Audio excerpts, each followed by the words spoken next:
Muy buenas tardes. Dentro del proyecto La Casa en tu Casa, tiene el gusto de hablarles Franklin Cepeda Astudillo, historiador, miembro de la Casa de la Cultura Núcleo de Chimborazo y de la Academia Nacional de Historia. En esta ocasión les hablaré sobre la independencia de Riobamba en el contexto de las conmemoraciones del primer cuarto del siglo XX. Bajo ese título, propongo una reconstrucción de las pugnas y polémicas registradas en torno a los orígenes de la conmemoración del 21 de abril de 1822, fecha que, a partir de los años 1920, ha sido asumida como culminación del proceso independentista de Riobamba y su zona de influencia. El abordaje, cabe aclarar, no tiene como eje central la acción de armas de 1822. En su lugar enfoca, a partir de documentos, publicaciones de época y memorias novelanas, los conflictos y las controversias habidas entre historia y memoria, en circunstancias en que entes como el Consejo Municipal y letrados como el jesuita José Félix Heredia o el terrateniente y escritor Luis Alberto Borja Moncayo promovían desde flancos divergentes el establecimiento de fechas históricas y centenarios propios para una ciudad cuyo proceso de modernización, entre otras tareas, combinó a mirar al pasado a los fines de construir o esclarecer las nociones entonces asumidas como referenciales en diversos ámbitos, entre las cuales la independencia ocupa un lugar de especial preocupación institucional. La mirada a la conmemoración del centenario del 11 de noviembre de 1820, asumida durante algún tiempo como fecha magna y de primer orden, por su parte es pertinente en cuanto revela los modos en que entonces operó la función social del pasado. Municipio y conmemoraciones. Durante las primeras décadas del siglo XX, destacó entre las preocupaciones del Consejo el acceder al conocimiento del pasado, el esclarecer sus lagunas, el dotar a la ciudad de emblemas, el honrar la memoria de lugareños ilustres. La conmemoración de diversos centenarios se revela como un motor que alentó estas y otras búsquedas y realizaciones, a las que no sería arbitrario relacionar con lo que José Luis Romero llama móviles deliberados, en la lógica de un proyecto urbano. Si la ciudad es siempre el signo del proyecto y la vida histórica urbana se caracteriza, a diferencia de las sociedades rurales, porque siempre está intensamente movida por un proyecto. Se impone analizar algunos de los cursos que la dimensión simbólica tuvo a nivel local durante el lapso analizado, al que Luis Alberto Borja, uno de los emprendedores más destacados de entonces y funcionario municipal en varias ocasiones, llamó periodo de iniciativas, asumiendo que mucho de lo que haría de Riobamba ciudad moderna estaba aún por hacerse. La actuación del Consejo Municipal deja entrever cómo, desde dicha entidad, se asumió a lo urbano y lo moderno como un proyecto identificado con la implantación de determinadas formas culturales, con el llamado proceso civilizatorio y la preocupación de las élites por reinventar su origen, en una lógica que, avivada con los vientos de las celebraciones centenarias, llegó a hurgar en el ayer o a tomar parte en lo que Elizabeth Jelly llama luchas por la memoria, pertinentes para pensar y analizar las presencias y sentidos del pasado en niveles y planos como el político, el cultural, el simbólico, el personal, el histórico y el social, reconociéndolas como objetos de disputas, conflictos y luchas, dándoles historia y entendiéndolas como procesos subjetivos anclados en experiencias y marcas simbólicas materiales. Es en ese sentido que se muestra necesario abordar entre las esferas a las que el municipio dedicó su ejercicio las relacionadas con los usos sociales del pasado. Durante las primeras décadas del siglo XX, varios y diversos fueron en Riobamba los procesos de descubrimiento, redescubrimiento e invención que se muestran especialmente significativos para advertir en ellos el problema de la función social del pasado. Un pasado que, de acuerdo con Jacques Lecoq, frecuentemente es el periodo anterior a los acontecimientos de los que los individuos se acuerdan directamente. En este sentido, se advierte cómo el municipio, intelectuales y otros promotores emprendieron la búsqueda o construcción de conocimiento en torno a sus orígenes, fundaciones, escudo, personajes, gestas independentistas y otros aspectos, viendo en la historia un recurso para promover la incorporación de Riobamba al concierto de las ciudades modernas, contexto en el que se inscriben y deben entenderse determinados aportes de emprendedores morales, a quienes se define como agentes sociales que muy a menudo, sobre la base de sentimientos humanitarios, movilizan sus energías en función de una causa, como lo plantea Howard Becker. Emprendedores morales como Pedro Pablo Traversari, Pacífico Villagómez, Juan Félix Proaño, José Félix Heredia, Seriano Monge, el ya mencionado Luis Alberto Borja y otros menos visibles, pero con alguna incidencia en las construcciones discursivas que con importante participación del municipio se fueron elaborando en torno al pasado local. Según Jacques Legoff, las ciudades, una vez constituidas en organismos políticos conscientes de su fuerza y su prestigio, también quisieron elevar ese prestigio exaltando su antigüedad, la gloria de sus orígenes y sus fundadores, las gestas de sus antiguos hijos, los momentos excepcionales. Empresa semejante, en el caso de Riobamba, supuso hacerse de referencias que coadyuvaran a fundar, esclarecer o consolidar dicho prestigio, como buscando exteriorizar ese sentimiento de continuidad que, según Pierre Givard, sería una de las condiciones necesarias para que la memoria colectiva se convierta en historia. Determinadas empresas relacionadas, aunque no de forma articulada, hurgaron en torno a los orígenes de la ciudad misma, de la cual solo en el siglo XX se comenzó a contar con monografías y otros impresos historiográficos y periodísticos que contribuyeran a desarrollar un ejercicio de pedagogía social, al difundir en el común una información que, en principio, se encontraría difusa en la memoria, limitadamente asequible en archivos o solo al alcance de restringidos grupos de letrados o comunidades interpretativas. Las intenciones de conseguir y perfeccionar el saber disponible sobre el pasado de Riobamba tomaron fuerza en función de las conmemoraciones, aun de las erradas, como la habida en 1909, en que equivocadamente se celebró el segundo centenario de Pedro Vicente Maldonado, de quien en general no se contaba con grandes referencias, por lo que desde el Consejo Municipal se acudió al magisterio del historiador Federico González Suárez, que en sus últimos años, en circunstancias en que había pasado ya a ser casi un monumento nacional, remitió comunicaciones como respuestas a las consultas realizadas por Octavio Mancheno, presidente del Consejo, con respecto a la fecha de nacimiento del prohombre riobambeño, y otras que lo confirman en su rol orientador. Posteriormente, el 9 de octubre de 1916, fue José Alberto Donoso, también como cabeza del Consejo Municipal, quien remitió a González Suárez una misiva especialmente reveladora en torno a determinados vacíos que, sobre el pasado de la ciudad, se buscó cubrir. ¿En qué fecha y circunstancias se realizó la fundación de la primitiva ciudad? ¿Qué valor histórico tendría la descripción que hace Juan de Velasco del escudo de armas de Riobamba? ¿Y qué exactitud dicho origen? Si la fundación de la nueva ciudad se hizo por una orden administrativa solamente del barón de Carondelet, o si se verificó con todas las solemnidades acostumbradas en tiempo de la colonia para esta clase de actos. ¿En qué archivo español se encuentran los manuscritos de Maldonado? ¿Y en qué museo las planchas de cobre que sirvieron para la impresión de su carta geográfica? Esclarecer la forma y significado del escudo de armas de la antigua Riobamba, cuya leyenda remitiría a un mito de origen de la tercera y definitiva fundación, fue una de las principales preocupaciones de los personeros municipales, que nuevamente buscaron la asesoría de González Suárez, requerido en 1917 para que dirigiera su pintura. El reconocido historiador, en comunicación dirigida a Ángel Alberto Mancheno, presidente del Consejo, señaló estar presto para cumplir el encargo recibido con observaciones orientadas a reconstruir el color de fondo, el color de la horda, letra e inscripción,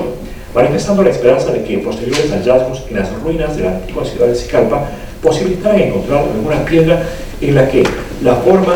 del escudo estuviera completa. Desde el municipio, en reacción a la carta de González Suárez, se pidió en mayo 25 de 1917 que una comisión municipal designada para el caso emitiera su parecer. Si tomamos en cuenta la fragilidad con que González Suárez afrontó los últimos meses de su vida, es comprensible que su participación en la reconstrucción del escudo, como en el esclarecimiento de otros asuntos, haya quedado trunca, de no ser por la intervención de Pedro Pablo Traversari, músico, compositor, coleccionista, investigador vinculado a Riobamba, promotor, entre otras empresas, de la Escuela Municipal de Bellas Artes de Riobamba y personaje que llegó a tener una destacada participación en las conmemoraciones locales. La participación de Traversari no es de interés únicamente en relación con el asunto del escudo, sino que se inscribe en ese momento en que, desde el Consejo, se quiso recuperar y perfeccionar el conocimiento en torno a la historia local. Su trabajo, como señala su extenso título, se orientó a despejar la materia relativa a la fundación y los restablecimientos de Riobamba, con base en diversos documentos y las escuetas referencias de los autores citados. Su texto introductorio confirma la época de su producción como un lapso en que se rastrearon los orígenes de la ciudad, apelando no solo a documentos inéditos, sino a aportes de otras disciplinas. Traversari, aparte de documentos auténticos, manifestó acometer la reconstrucción del escudo conformándose con la tradición y las narraciones de nuestros historiadores, como Juan de Velasco y Federico González Suárez, y expresando su deseo de uniformar las descripciones para dar la propia interpretación de estas armas y poder escribir su escudo conforme a las reglas del arte de la heráldica y de la ciencia del blasón. Aunque páginas después, al concluir, señala haberlo reconstruido acorde con la concepción moderna, acotación que sugiere cómo, desde este tipo de empresas, se buscó también el equivalente a una lectura de asuntos del pasado que se mostrara renovada y funcional. Si en la genealogía y en la cronología Jacques de Gaulle advierte dos problemas con respecto al pasado, acotando que quienes hacen parte de una sociedad habitualmente experimentan la necesidad de tener antepasados, siendo esta una de las funciones de los grandes hombres, es igualmente comprensible que la conmemoración del natalicio de Pedro Vicente Maldonado haya tenido en el municipio uno de sus más importantes motores. En la primera década del siglo XX, cuando se asumió llegado el tiempo de conmemorar el respectivo bicentenario, el interés por su memoria y legado cobró fuerza, especialmente en Riobamba, aunque muchas eran las informaciones ausentes o inciertas, tanto como para que, en junio de 1909, tuviera lugar el homenaje en fecha inexacta, al desconocerse que el año correcto de su nacimiento es 1704, según descubrimiento de Pacífico Villagómez, partícipe destacado de la conmemoración. Una de las consultas hechas a Federico González Suárez en busca de esclarecer el natalicio de Maldonado fue la suscrita por Octavio Manceno, presidente del Consejo y político de pensamiento liberal. En su respuesta, el historiador quiteño propuso, como medio más seguro para descubrir la fecha, la búsqueda de su partida bautismal en los libros parroquiales de la antigua Riobamba y, de no hallarse en los mismos, emprender nuevas pesquisas en todas las demás parroquias de esa provincia, porque pudo haber nacido en alguna hacienda de la familia y ser bautizado en alguna parroquia del campo. Según Pacífico Villagómez, fue en 1909 que, entre los dedicados al estudio de las antigüedades patrias, se suscitaron desde dudas muy fundadas sobre el lugar y fecha exacta de su nacimiento, los nombres de sus padres y la forma de su rostro. Pacífico Villagómez, para octubre de dicho año, señaló haber hecho el hallazgo de una partida que fijó el nacimiento al 24 de noviembre de 1704, hecho que se divulgó en 2 entregas de la revista municipal, buscando despejar las dubitaciones suscitadas por autores como Pedro Fermín Ceballos, que lo situó en 1709, o Pablo Herrera, que lo fechó a 1710. Estas primeras décadas del siglo XX, en general, son significativas en cuanto a elección de monumentos y testimonios conmemorativos en las ciudades. Hito cimero de la exaltación a Maldonado fue precisamente la construcción del suyo en la plaza central de Riobamba, luego llamada Parque Maldonado. La insuficiencia de recursos económicos, si bien fue en desmedro de este afán de dotar a la ciudad de referentes cívicos, llevó al municipio a conseguir diversas formas de financiamiento para su construcción, aspecto que figuró reiteradamente en las ordenanzas de presupuesto periódicamente emitidas, en la designación de una comisión permanente especializada y en otras decisiones relacionadas con la provisión de recursos para la construcción de enclaves memoriales. Una reglamentación sobre derechos aduaneros creó también, en 1910, un impuesto a cigarros y cigarrillos, tributo a ser recabado mediante un timbre emitido para el efecto. El culto que suscitó la memoria de Maldonado, visto desde la lógica de estas disposiciones, se muestra como una de las principales preocupaciones de autoridades municipales y grupos organizados con dicha finalidad. El proyecto de monumento, si bien afrontó retrasos y problemas, especialmente en relación a la Primera Guerra Mundial, tuvo otras dificultades que sugieren cuán conflictiva debió ser la construcción simbólica de estas representaciones, destacándose el desconocimiento del verdadero rostro de Maldonado, entre las más desafiantes. En enero de 1915, Pacífico Villagómez respondió a un requerimiento de la municipalidad orientado a esclarecer cuál retrato de los dos existentes sería el que más se asemejara al personaje, si el que se hallaba en la biblioteca o el situado en el salón de sesiones. Con estas intenciones se buscó perpetuar su memoria y con dicha empresa dotar a Riobamba de un referente cívico, aunque, según puede colegirse, lo que se impuso fue la invención sobre la falta de certezas. Tras superar desacuerdos en torno a discutibles fisonomías y una vez cumplidos los festejos del centenario, el municipio pagó por insinuación de Villagómez 200 sucres al pintor Antonio Salguero para que, siguiendo las indicaciones dadas por Villagómez y Federico González Suárez, sin separarse sustancialmente del modelo, acometiera la pintura de un buen retrato de tamaño natural, a partir de la fotografía del que sería el retrato más creíble, uno al que, aunque se le perdió el rastro, se tuvo por propiedad de la hija de Maldonado. La conmemoración de 1909 halló réplica, aunque a menor escala, en otras poblaciones de Chimborazo. En Sicalpa, población asentada en sitios de la antigua Riobamba, los párrocos Javier Vallas y Carlos María Villalba, más el concejal Leandro Barba, emprendieron iniciativas que incluyeron la participación del fotógrafo Juan Antonio Vela, autor de tomas de portadas donde existen grupos de piedras labradas, entre las que constó una con un escudo con la inscripción Malo Mori Juan Joedari, que se supone pertenecía a una de las casas de los parientes de Maldonado. El interés por ese tipo de elementos dio lugar a una manifestación registrada más de 10 años después, en 1921, cuando a Riobamba llegó la piedra que se creía ostentaba el escudo nobiliario de don Pedro Vicente Maldonado, suscitando nuevas expresiones de fervor. El Telégrafo, en la primera página de su edición del lunes 25 de abril de dicho año, se refirió al encuentro e identificación de la talla que llevaría su blasón y que provendría de las ruinas de la antigua Riobamba. La Junta Administrativa del Colegio Nacional de Maldonado, según se informó, se apresuró a gestionar su adquisición para colocarla en la fachada de su edificio, próximo a construirse. Con este suceso, la interacción entre el pasado y presente, a la cual Lecoq llama la función social del pasado o de la historia, volvió a evidenciarse, aunque después muchos de estos referentes o emblemas hayan sido desmentidos, desplazados a posiciones secundarias o prácticamente llegado a olvidarse. Está claro que esta clase de manifestaciones fue uno de los recursos a los que se apeló desde el municipio para la construcción simbólica de una ciudad en proceso de modernización. Abonando la construcción de una cronología y una genealogía a escala local, se inscribió también el acuerdo municipal que creó la Galería de Riobambeños Ilustres en 1916. No se conoce con precisión quiénes construyeron el listado respectivo y cómo lo hicieron, pero se cuenta con el documento que compendia las intenciones de la Municipalidad de Riobamba, la que, asumiendo que es deber de los pueblos cultos perpetuar la memoria de sus preclaros hijos, salvando sus nombres del olvido y legarlos a las generaciones venideras, creó la galería a formarse con un cuadro de honor, en el que consten los nombres de estos y con los retratos de los mismos que se puedan conseguir para su colocación en el Salón Municipal de Sesiones. De estos años, con intención similar, se advierten 3 listas de personajes representativos, a más de la propuesta en el Acuerdo Municipal de 1916, la incluida en el Día del Ecuador, en 1909, y la elaborada por el terrateniente e intelectual de ideas liberales Luis Alberto Borja. Estas nóminas, consideradas como referencias para indagar en torno a la conformación de un canon,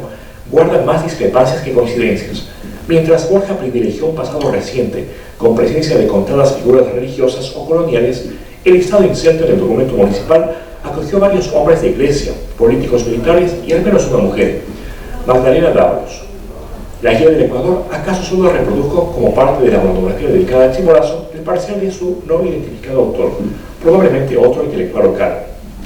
La forja de las conmemoraciones y representaciones locales muestra otros hitos de interés en 1917, conforme el texto de una carta de Ciriano Monge a Nicolás Vélez, presidente del Consejo Municipal, en la que agradece los generosos conceptos que a su favor habría vertido el Consejo, a la vez que remite, conforme ofrecimiento, 4 documentos que se sumarían a una entrega previa, entre ellos cartas cuya publicación el mismo Monge habría interrumpido a fin de que dicha tarea fuera honor asumido por el Consejo. Sintetizándolo hasta aquí expuesto, se advertirá que las 3 primeras décadas del 20 conformaron un tiempo marcado por las celebraciones recurrentes, por las construcciones y reconstrucciones simbólicas, por la erección de monumentos, por el rescate de piedras con inscripciones, por la elaboración y publicación de discursos de carácter historiográfico, por la búsqueda de prestigio basados en hechos del pasado, lo mismo que en personajes de relieve, sin excluir la invención de tradiciones, ámbito que, en expresión de Eric Hobsbawm, es un campo de batalla, en el cual cada sector intenta imponer los propios y consolidar todo un conjunto de prácticas regidas normalmente por reglas manifiestas o aceptadas tácitamente y de naturaleza ritual o simbólica, que buscan incluir ciertos valores y normas de comportamiento por medio de la repetición, lo que implica de manera automática una continuidad como un pasado normalmente conveniente. Con este preámbulo llegamos ya a las conmemoraciones de la independencia y su centenario. Si en materia de conmemoraciones, siguiendo a Peter Burke, importa revelar quién quiso que se recuerde qué, con qué fin y a través de qué medios, las cuestiones expuestas son de especial interés para entender la lógica de la conmemoración, práctica que, de acuerdo con Guillermo Bustos, ha sido la ocasión para revelar disputas, confirmar omisiones y silencios sobre la memoria nacional, así como para expresar las frustraciones y disensos sobre el presente. En el lapso estudiado, Riobamba no tuvo un centro de generación o debate de ideas comparables con una universidad, pero sí diversos grupos de políticos, intelectuales, profesionales, periodistas, profesores, sacerdotes y otros letrados, que a su manera tomaron parte en estas empresas, que ganando adeptos o detractores, generando ecos o silencios. La conmemoración de los centenarios, a la manera en que se cree lo hacen las ciudades del mundo más avanzado, fue ocasión para pronunciamientos que, desde un análisis actual, se revelan pertinentes para entender su peso en el proceso de construcción simbólica de la ciudad, así como en el proyecto modernizador. Considérese este sentido de Luis Alberto Borja, que como otros llegó a publicar, evidencia la conflictividad subyacente a las conmemoraciones en curso. Estamos en la época de los centenarios, dice Borja. Ninguna ciudad, por insignificante que sea, quiere quedarse sin el suyo. Con semejante precipitación, cosechanse únicamente desilusiones y desengaños. En pocos días se aspira a improvisar parques, avenidas, lápidas, exposiciones, reinas y otras grandezas y primores. Se aceptan como verídicos e irrefutables los datos históricos que envíe el primer librero o ambicioso y, explotando villanamente a todas las clases sociales, se las colocan en el ridículo, bajo la sátira y censura de propios y extraños. Hasta aquí Borja. En el contexto de los centenarios, dos fueron las fechas que propiciaron conmemoraciones y conflictos con visible participación del Consejo Municipal de Riobamba, el 11 de noviembre de 1820 y el 21 de abril de 1822. El primer signo de las mismas, como muestra la documentación, fue la coyuntura adecuada para su instauración como efemérides locales, circunstancia que propició disputas como las salidas entre José Félix Heredia, 1881-1954, sacerdote jesuita, y Luis Alberto Borja Moncayo, terrateniente e intelectual de ideas liberales, 1892-1954. No entra en los fines de esta investigación emitir juicios en torno a la fecha correcta para las conmemoraciones, pero sí analizar el modo en que éstas se fueron discutiendo, construyendo e imponiendo en el contexto de una ciudad en proceso de modernización y cambio. El 24 de noviembre de 1920 se emitió el acuerdo municipal que declaró al 11 de noviembre de 1820 como la verdadera fecha política seccional de primer orden de la independencia de Riobamba, con José Félix Heredia como su más visible promotor, con el respaldo del municipio, entidad que, según Borja, lo que había pretendido es adueñarse de los escritos y mociones del jesuita, señalamiento discutible si se toma en cuenta aseveraciones incluidas en publicaciones como el primer centenario de Riobamba Independiente, cuya dirección de consejo confió a Heredia, quien más bien destacó las activas gestiones del Consejo Cantonal y su afán de esclarecer en este punto de su historia con la recopilación de cuantos documentos históricos sean necesarios, señalando al final que ese triunfo, aunque pasajero y breve, fue el primer momento de su vida independiente. Varias fueron las acciones de interés que, durante 1920, tuvieron lugar con miras a sustentar la conmemoración del centenario. Hacia mayo, partiendo de documentos originales y transcritos puestos en poder del presidente del Consejo, se concluyó que la verdadera fecha clásica de Riobamba fue el 11 de noviembre de 1820, en que el pueblo y varios notables y patriotas riobambeños abrazaron la causa de la independencia, después de insurreccionarse y vencer a las fuerzas de don Martín Chiriboga y León, a la sazón jefe civil de la entonces villa de Riobamba. Entonces, si bien se reconoció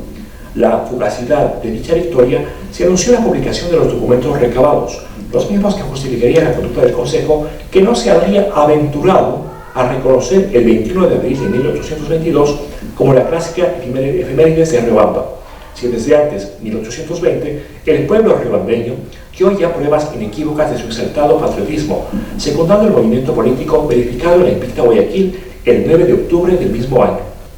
Una decisión en la que prima el criterio cronológico antes que los alcances de los acontecimientos en cuestión fue la que se impuso al momento de dar prioridad a una de las fechas, sin conocer la relativa incidencia del 21 de abril de 1822 en la batalla de Pichincha, ni el triunfo de la caballería argentina sobre las tropas realistas, remembrada también en Argentina con el nombre de uno de sus teatros y una de sus calles, dato que se tiene en cuenta en el respaldo de las diversas argumentaciones realizadas.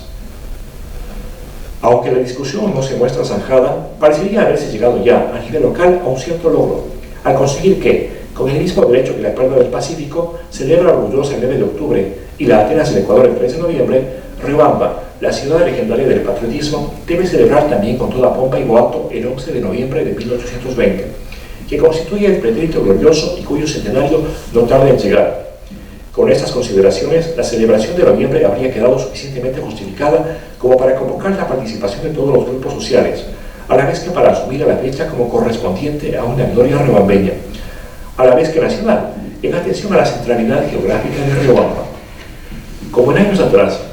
en que se emprendieron gestiones relacionadas con las conmemoraciones locales, la coyuntura requirió la formación de una comisión encargada de investigar el pasado local, a fin de que los antecedentes recabados sirvieran para la conformación de una Junta del Centenario, ente que incluyera a los descendientes de los próceres riobambeños que tomaron parte en el movimiento político de la independencia, a fin de que se pueda proceder a la celebración digna de tan magno suceso y de la importancia de esa ciudad. Dicha comisión de investigación, cuyas tareas fueron llamadas Sagrados Deberes Cívicos, estuvo compuesta por el presidente del Consejo, el procurador, los sacerdotes e historiadores Juan Félix Proaño y José Félix Heredia, y José Alberto Donoso. Semanas después, se publicó el ya aludido artículo de José Félix Heredia, en el que se señala que el acta del pronunciamiento o independencia habría desaparecido en el incendio que afectó al archivo del ayuntamiento hacia 1821. En sesiones posteriores, se abrieron documentos aportados por Camilo de Struje y Seriano Monge, cuya incorporación la Comisión Histórica se propuso. La atención e interés que desde el Consejo se brindó a estas búsquedas, hallazgos y gestiones incluyó, en septiembre de 1920, la asignación de bonos de biblioteca para encargar copias de varios documentos históricos relativos a la fecha de independencia de Riobamba, de cuya existencia en bibliotecas de Quito se tenía noticia.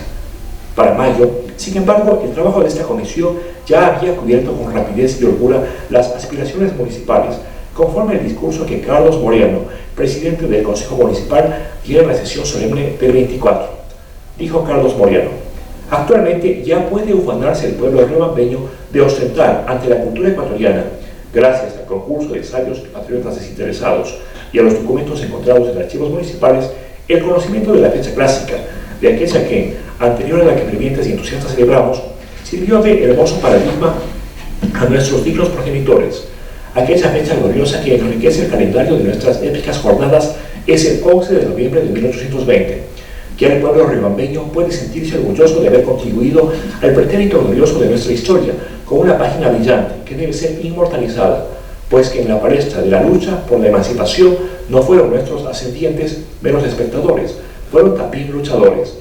Ya es tiempo que el pueblo riobambeño, haciendo justicia a los meritísimos ciudadanos que sacrificaron su bienestar por negarnos patria y libertad, glorifica su memoria rindiendo el merecido culto a su patriotismo. Hasta aquí las palabras de Moreno.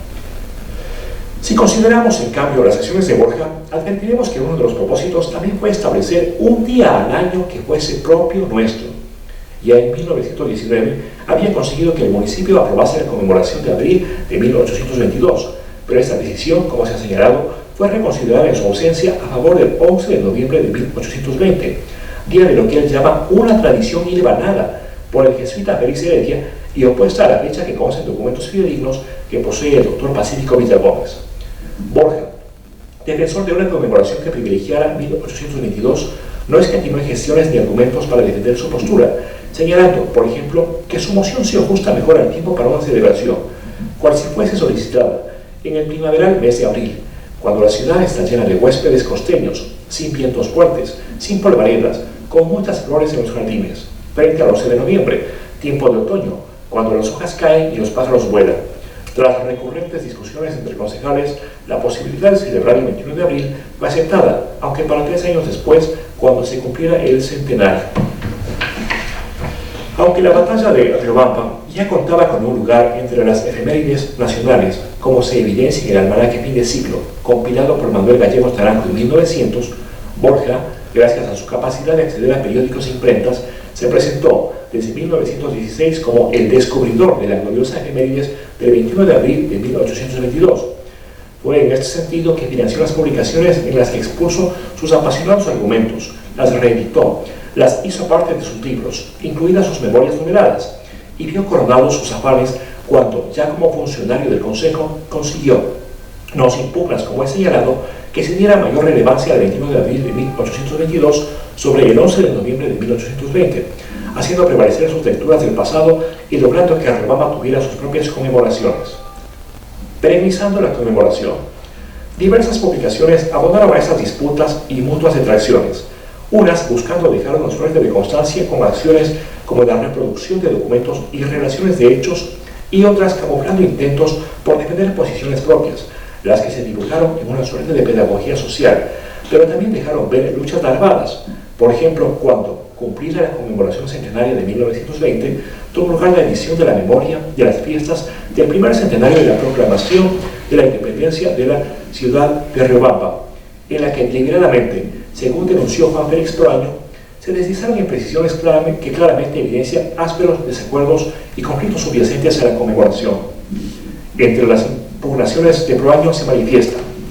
es falso que la Junta del Centenario contase con más de 100 personas, como se indica en la lista publicada. Los vocales de la Junta no llegaron a 30 personas connotadas, como lo puede atestiguar el muy culto e inteligente secretario coronel Alcides Pesantes. Segundo, esta lista abigarrada es una verdadera burla para la ciudad de Riobamba. Se ha entregado al ridículo a la Junta del Centenario, pues es una mezcolanza de caballeros, artesanos superiores y superioras, de congregaciones religiosas, militares y el obispo de la diócesis, quien no fue nombrado vocal de aquella Junta. Tercero, al ilustrísimo señor obispo de Riobamba se lo hace figurar, con evidente maligno propósito, entre los últimos de esa inmensa lista, después en nombres de artesanos. Es de advertirse que al pastor de la diócesis jamás le avergonzará ver su nombre junto a los de honrados artesanos, pues es el padre del pueblo. Lo que aquí censuramos es la maligna y aviesa intención del autor de la lista de reprimir la autoridad eclesiástica, haciendo gala de desprecio. Esto publicado en El Observador del 21 de abril de 1921. Para 1883, según un relato del jesuita José Benítez, se pensó edificar la Basílica del Sagrado Corazón en el sector de la Loma de Quito,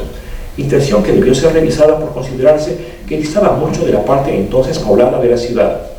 En octubre de 1914 ya se emocionó la adquisición por parte del Consejo de esos terrenos, parte de los cuales fueron propiedad de Ángel Mancheno y Enrique Dávalos. La inauguración del servicio de agua potable, registrada en 1913, convirtió el sitio en punto significativo para el abastecimiento urbano local, al acoger los tanques de almacenamiento, además de servir como mirador de Riobamba y sitio de paseos con marcado carácter campestre. Solo en 1921, sin embargo, comenzaron a tomarse decisiones concretas en relación a la proximidad de la efeméride local, que asoció a las calles de este entorno con los acontecimientos de 1822, incidiendo en que el proyecto de parque tuviera carácter primordialmente cívico y conmemorativo.